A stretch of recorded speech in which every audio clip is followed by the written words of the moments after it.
ಸಿಹಿ ನೂಡಲ್ಸ್ ಮಾಡ್ಕೊತಾ ಇದ್ದೀನಿ. ಅದಕ್ಕೆ ನೋಡಿ ಬೀನ್ಸ್ ಇದೆ, ಕ್ಯಾರೆಟ್ ಇದೆ, ಆಮೇಲೆ ಕ್ಯಾಪ್ಸಿಕಮ್ ಇದೆ, ಎಲೆಕೋಸ್ ಇದೆ, ಮತ್ತು ಸ್ವಲ್ಪ ಕಾರ್ನು ಹಾಕೊಂಡಿದ್ದೀನಿ. ಬೀನ್ಸು ಇದೆ, ಯಾವ್ಯಾವ ವೆಜಿಟೇಬಲ್ಸ್ ಬೇಕು ಅದೆಲ್ಲ ಹಾಕೊಳ್ಳಿ. ನೋಡಿ ರುಬ್ಬಕ್ಕೆ ಬೆಳ್ಳುಳ್ಳಿ, ಶುಂಠಿ, ಹಸಿಮೆಣಸಿನಕಾಯಿ, ಕೊತ್ತಂಬರಿ ತೊಗೊಳ್ಳಿ. ಚೆನ್ನಾಗಿ ಇದನ್ನು ಪೇಸ್ಟ್ ಮಾಡ್ಕೊಳ್ಳಿ.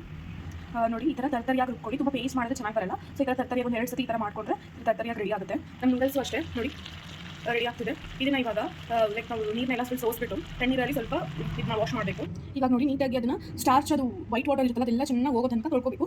ಈ ಥರ ಸ್ಟ್ರೈನ್ ಮಾಡಿ ಇಟ್ಕೊಳ್ಳಿ. ಅದೆಲ್ಲ ಫುಲ್ ನೋಡಿ ಇವಾಗ ಎಷ್ಟು ಬಿಡಿ ಆಗಿದೆಯಲ್ಲ ಈ ಥರ ಬಂದು ಅದು ನೀರೆಲ್ಲ ಫುಲ್ ಸೋಕ್ ಆಗೋದಂತ ಇವಾಗ ಹಿಂಗೆ ಬಿಡಿ. ಸೊ ನಾವು ಇವಾಗ ಒಗ್ಗರಣೆ ಮಾಡ್ಕೊಳ್ಳೋಣ. ಅಂತ ಚೆನ್ನಾಗಿ ಫ್ರೈ ಮಾಡ್ಕೊಳ್ಳಿ. ನಿಮಗೆ ಒಂದು ಟಿಪ್ಸ್ ಏನಂದರೆ ನನ್ನ ಕಡೆಯಿಂದ ಯಾವತ್ತೂ ಅಷ್ಟೇ ಈರುಳ್ಳಿ ಲೈಕ್ ಶುಂಠಿ ಬೆಳ್ಳುಳ್ಳಿ ಪೇಸ್ಟ್ ನಾವು ಎಣ್ಣೆ ಪೇಸ್ಟ್ ಮಾಡ್ಕೊಂಡು ಅದನ್ನು ಎಣ್ಣೆ ಮುಂಚೆನೇ ಹಾಕ್ಬಾರ್ದು. ಯಾಕಂದರೆ ಏನಾಗುತ್ತೆ ಅದೆಲ್ಲ ಎಣ್ಣೆಲ್ಲ ಅಬ್ಸರ್ವ್ ಮಾಡುತ್ತಲ್ವ ಅವಾಗ ಎಣ್ಣೆ ತುಂಬ ಜಾಸ್ತಿ ಬೇಕಾಗುತ್ತೆ. ಯಾಕಂದರೆ ಆ್ಯಕ್ಚುಲಿ ನಾನು ಎಣ್ಣೆ ತುಂಬ ಲೈಟಾಗಿ ಯೂಸ್ ಮಾಡೋದ್ರಿಂದ ಸೊ ನಾನು ಏನು ಮಾಡ್ತೀನಿ ಫಸ್ಟು ಈರುಳ್ಳಿನ ಚೆನ್ನಾಗಿ ಫ್ರೈ ಮಾಡಿಕೊಂಡು ನಾವು ಏನಿದೆ ವೆಜಿಟೇಬಲ್ ಎಲ್ಲ ಸಾಟೆ ಮಾಡ್ಕೊಂಡು ಆದಮೇಲೆ ಪೇಸ್ಟ್ ಹಾಕ್ತೀನಿ. ಅದು ಏನಂದರೆ ಸ್ಮೆಲ್ ಚೆನ್ನಾಗಿರುತ್ತೆ, ಹಸಿ ಸ್ಮೆಲ್ ಏನು ಬರಲ್ಲ. ಓಕೆ ನಮಗೆ ಎಣ್ಣೆಗೆ ತುಂಬ ಕಮ್ಮಿ ಯೂಸ್ ಆಗುತ್ತೆ. ಸೊ ಇದು ಬಂದು ಒಂದು ಟಿಪ್ಸ್ ನಿಮಗೆ. ಸೊ ನೀವು ಹಂಗಾದ್ರೂ ಸರಿ ನಿಮ್ಗೆ ಹೆಂಗೆ ಬೇಕಾದ್ರೆ ಒಗ್ಗರಣೆ ಹಾಕೊಳ್ಳಿ. ಈ ಥರ ಚೆನ್ನಾಗಿ ಒಗ್ಗರಣೆ ಹಾಕಿ ಈರುಳ್ಳಿ ಹಾಕೊಂಡು ಪೇಸ್ಟ್ ಹಾಕಿ ಎಲ್ಲ ತರಕಾರಿನೂ ಹಾಕಿದ್ದೀನಿ. ಇದು ಸ್ವಲ್ಪ ಕ್ರಂಚಿ ಈ ಥರ ಹಾಕಿ ಸ್ವಲ್ಪ ಸಾಫ್ಟ್ ಆಗುತ್ತೆ ತನಕ ಫಸ್ಟ್ ಚೆನ್ನಾಗಿ ಬೇಯಿಸ್ಕೊಳ್ಳೋಣ.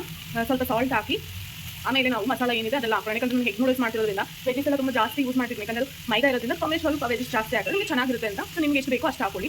ಲಾಸ್ಟಲ್ಲಿ ನೀವು ಹೆಂಗೆ ಹಾಕಬೇಕಂತ ಹೇಳ್ಕೊಡ್ತೀನಿ ನಾನು. ಇವಾಗ ವೆಜಿಟೇಬಲ್ಸ್ ಹಾಕಾಗಿದೆ, ಅದಕ್ಕೆ ನಾನು ಸ್ವಲ್ಪ ಮನೇಲಿ ಮಾಡಿರೋ ಗರಂ ಮಸಾಲ ಹಾಕೊಂಡಿದ್ದೀನಿ. ಸೊ ಸೈಡಲ್ಲಿ ಈ ಥರ ಇವಾಗ ಆಮೇಲೆ ಸೈಡಲ್ಲಿ ಈ ಥರ ಮಾಡ್ಕೊಂಡು ಆಯಿಲ್ ಹಾಕೊಳ್ಳಿ. ಆಯಿಲ್ ಹಾಕೊಂಡು ಇವಾಗ ಅದಕ್ಕೆ ಮೊಟ್ಟೆ ಹಾಕೋಣ.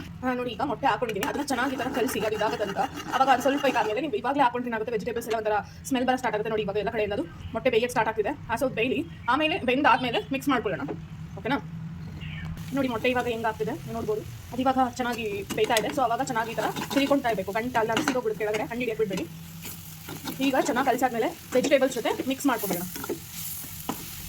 ನೋಡಿ ಚೆನ್ನಾಗೆಲ್ಲ ಈವನ್ಲಿ ಮಿಕ್ಸ್ ಆಗಬೇಕು ಎಲ್ಲ ಕಡೆ. ಓಕೆನಾ? ಅವಾಗ ಏನಂದರೆ ಎಲ್ಲ ಕಡೆನೂ ಮೊಟ್ಟೆ ನಿಮಗೆ ತಿನ್ನಬೇಕಾದ್ರೆ ಸಿಗುತ್ತೆ ಅಂತ ಅಷ್ಟೇ. ಓಕೆನಾ? ಈ ಥರ ಮಾಡ್ಕೊಂಡ್ಮೇಲೆ ಇವಾಗ ಒಂದು 2 ನಿಮಿಷ ಬೇಯಿಸ್ಕೊಳ್ಳೋಣ ಮೀಡಿಯಂ ಫ್ಲೇಮಲ್ಲಿ ಕಮ್ಮಿ ಮಾಡಿಕೊಂಡು. ಇವಾಗ ನೋಡಿ ಈಗ ಇದು ಲಾಸ್ಟ್ ಪ್ರೊಸೆಸ್. ಇದಾದಮೇಲೆ ನೂಡಲ್ಸ್ ಹಾಕಬೇಕು. ಸೊ ಇದು ಸ್ವಲ್ಪ ಹಂಡಿ ಹಿಡಿದಂಗೆ ನೋಡ್ಕೊಳ್ಳಿ. ಯಾಕಂದರೆ ಮೊಟ್ಟೆ ಹಾಕೋದ್ರಿಂದ ಬೇಗ ಇದಕ್ಕೆ ತಡ ಹಿಡಿಯುತ್ತೆ. ನೋಡಿ ಇವಾಗ ನೂಡಲ್ಸ್ ನೋಡ್ತಾ ಇರ್ಬೋದು ಫುಲ್ ಎಲ್ಲ ಡ್ರೈ ಆಗಿ ನೀರೆಲ್ಲ ಫುಲ್ಲು ಇದಾಗ್ಬಿಟ್ಟಿದೆ. ಆಮೇಲೆ ಚೆನ್ನಾಗಿ ಉದ್ರುದ್ರಾಗಿ ಆಗಿದೆ. ಓಕೆನಾ?